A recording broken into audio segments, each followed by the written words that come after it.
سلامونه ستړي مشئ، وخت مو په خیر. پام وکړئ د ایران ټي وي یوټیوب چینل څخه د نن ورځې تازه او مهم خبر ته. جولاني وایي چې موږ نه غواړو له سوریې څخه بل افغانستان جوړ کړو. د تحریر الشام د اسلامي ډلې مشر چې په د وروستیو کې په دمشق کې واکه په لاس کې اخیستی وایي چې نه غواړي په سوریه کې د افغانستان په څېر حکومت جوړ کړي. ابو محمد جولاني وویل چې د افغانستان په څېر به د ښځو او نجونو د تعلیم مخه ونه نیسي. جولاني چې د سوریې د وسلوالو د ائتلاف مشري کوي او شاوخوا 2 اونۍ وړاندې د مشق ته له خپلو ځواکونو سره ننوتی، د چهارشنبې په ورځ له BBC سره په مرکه کې وویل چې افغانستان او سوریه له بېلابېلو دودونو سره ډېر بېل هېوادونه دي.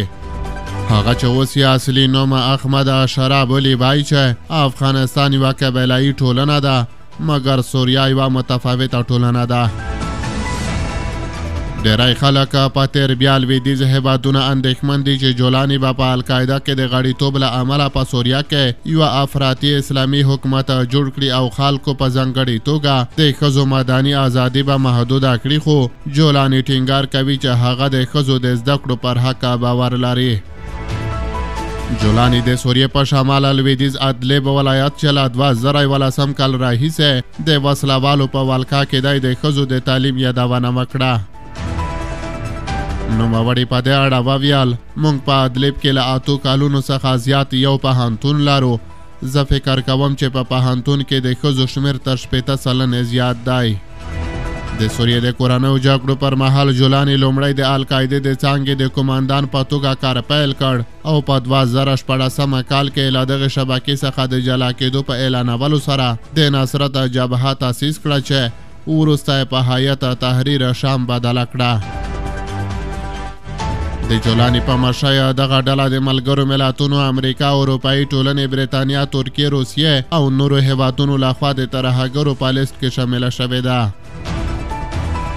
ډیری اروپایي او امریکایي هېوادونو په ډېر احتیاط سره د هیئت تحریر شام سره تعامل او د جولاني سره خبرو اترو ته زړه ښه کړی. دغو هېوادونو ویلي چې د سوریې له خلکو سره د هغه چلند او په سوریه کې د حکومت ډول د دوی د اړیکو د ټینګولو لپاره معیار جوړوي.